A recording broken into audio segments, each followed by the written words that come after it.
This isn't decided on the front line. This is decided through a combination of politics, economics, elsewhere.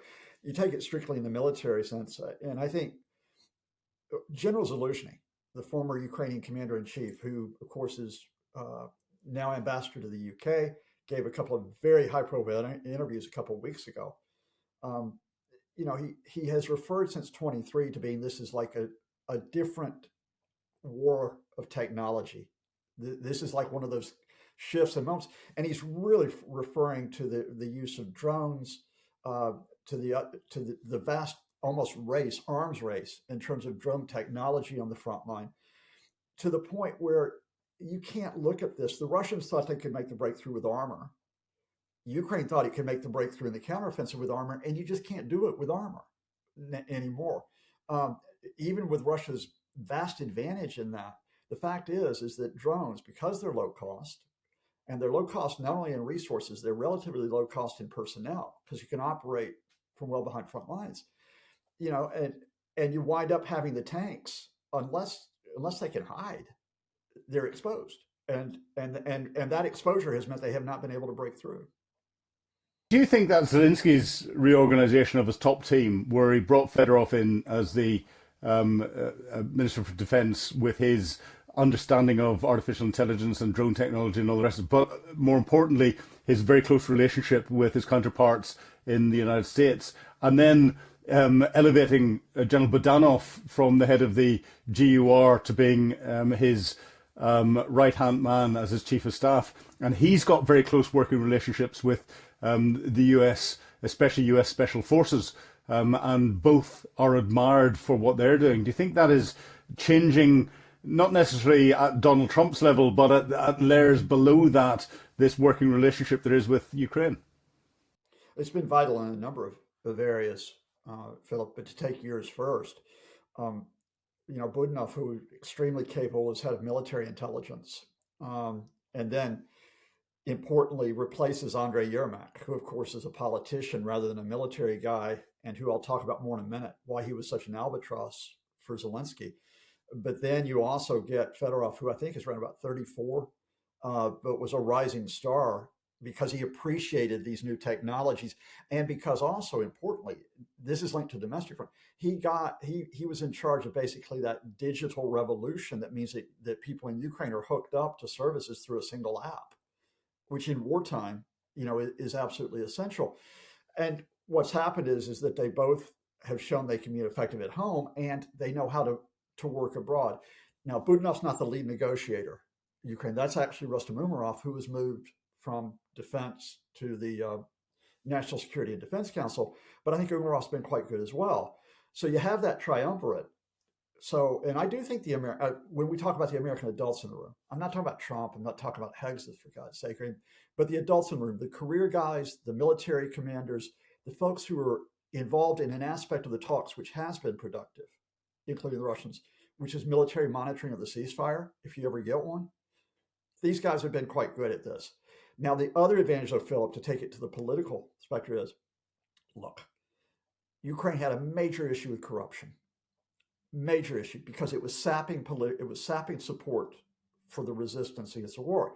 And one of the big problems we can say was Andrei Yermak, who now, as a reminder, everybody out there, is now facing criminal charges because of his involvement in one of the largest corruption cases, up to $100 million in kickbacks from over contracts for the nuclear energy industry.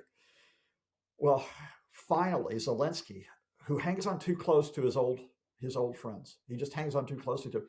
He finally cut Yermak loose. That opens up the space for Budanov to go in.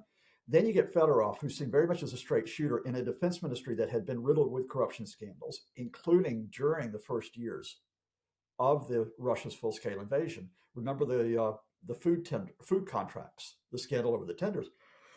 And now, it's not like saying, oh, this is a golden moment, it's going to bring victory. But what it brings is it brings a measure of stability, and it brings a measure of legitimacy at a time when you asked what's going to turn the war. Russia can't win it on the front line. So what they're trying to do is to break civilian resistance. They're trying to do it through the aerial campaigns, through disinformation campaigns. And how do you counter that? You put in capable people in the government that civilians think, all right, these guys know what they're doing. And this is undermining any of the accusations of corruption, because Zelensky's been almost forced to turn around and say, yes, we have identified corrupt activity, we've identified the individuals responsible for it, and we have taken decisive action in dealing with it, and therefore it will increase his legitimacy to another level. Would you agree or disagree?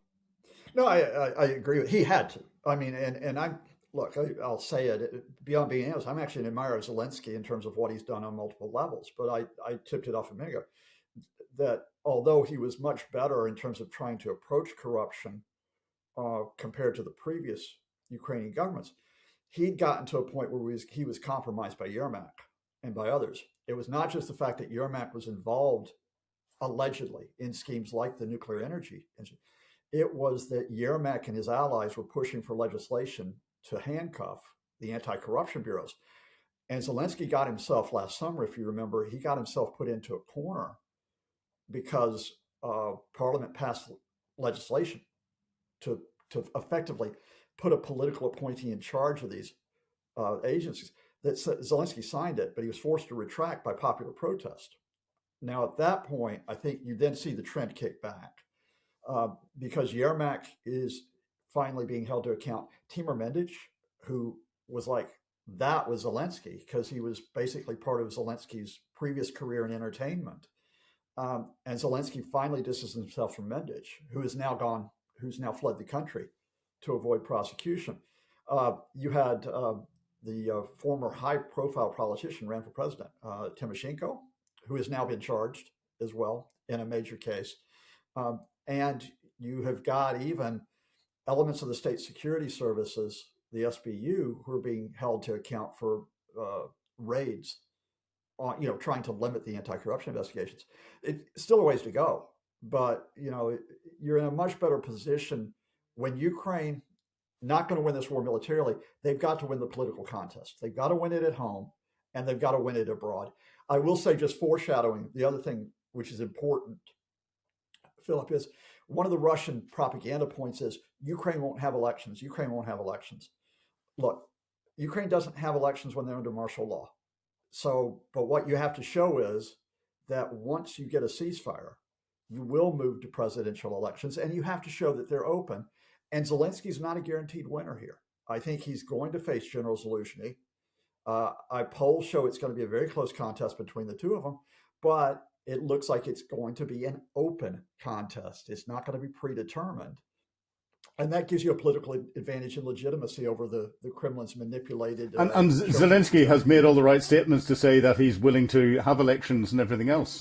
He just needs the conditions to be set. And he's even, from what I understand, had discussions in Parliament about how easy it would be to change the constitution to potentially allow elections to go on whilst martial law's in a one-off basis. So he's waving the yes, we're cooperating flag, and that discussion seems to have disappeared for the time being. For the time being, I mean, the politics goes on. I mean, one of the reasons why Zelensky gave those interviews to various high-profile outlets, including Western outlets, was actually to stake out some political ground. Which I won't go into here. It's interesting for another discussion, but in effect, it's saying, look, Zelensky's saying, I'm not the guy who lost the counteroffensive in 2023. It was others in the government who did that. And it's like, okay, I know what you're doing here, General. But he also made pains to say that he, since he was replaced as commander in chief of the military forces, he and Zelensky have communicated. They're on good terms. So, it's going to be an above board scrap. Yeah, which can only be a good thing. But you're talking of political capital and talking of changing of things. We remember back to, I think it was, February last year in the Oval Office. Was it February or was it April? In the Oval Office, where Donald Trump famously turned around to President Zelensky and said, you don't have any cards. Now, that was just before Operation Spider's Web, where Zelensky clearly had a full house of cards to play. But what we're now seeing with what's going on between the United States and Iran is Donald Trump going to President Zelensky and said, those cards that I said you don't have, can I borrow some, please? In getting the expertise of Ukrainian counter-drone capability deployed out to give advice into Middle Eastern countries and to the Americans so that they stop wasting $1 million Patriot missiles against $35,000 Shahad drones. Do you think we're seeing a sea change in the potential relationship with the Ukrainians because of this? No, I think we got to be cautious here because Christ is Trump, right? So look, actually, it's people in the Trump administration who have been talking to Ukraine about providing those drone interceptors, which, as you point out, uh, the Americans need. I mean, one of the things about this was that before the decision was made to go in alongside the Israelis, the head of the U.S. Joint Chiefs of Staff, Dan Kane, and someone let this be known, Philip, and you know how this works. Someone in Pentagon let it be known that Kane was telling folks, look, if we have a protracted conflict with Iran here, we do not have enough drone interceptors to be able to check all of the drone and missiles that we think may come from the Iranians. And that's where we are right now. So it absolutely makes sense that people in the Pentagon and the intel agencies are going to do reach outs and say, okay, let's talk about those drone interceptors, because Zelensky's been publicly offering them.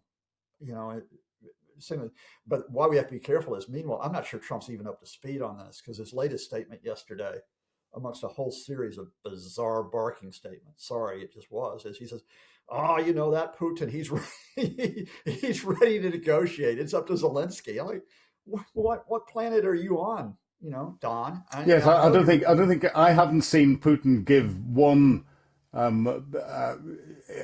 iota to any sign of any concessions for negotiation whatsoever. However, I do believe that there was a discussion in the Kremlin in the last couple of days amongst senior influencers and senior commanders, where they've said these are the conditions that we will go back to the table and negotiate. And actually, the conditions were if Ukraine surrenders and gives us the whole of the Donbas. Yeah, but if we take it there, there's a story that builds on top of it, and you got to wonder who's spinning where it is. And that is, if we go back to Kirill Budanov, Zelensky's chief of staff, he let it be known a few days ago, and this was all when the war was kicking off in Iran.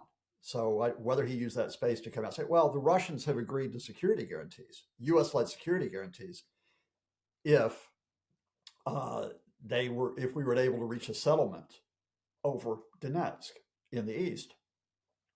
And he's sort of trying to bump Russia into, look, we're going to get the security guarantees and you're not going to get all of Donetsk.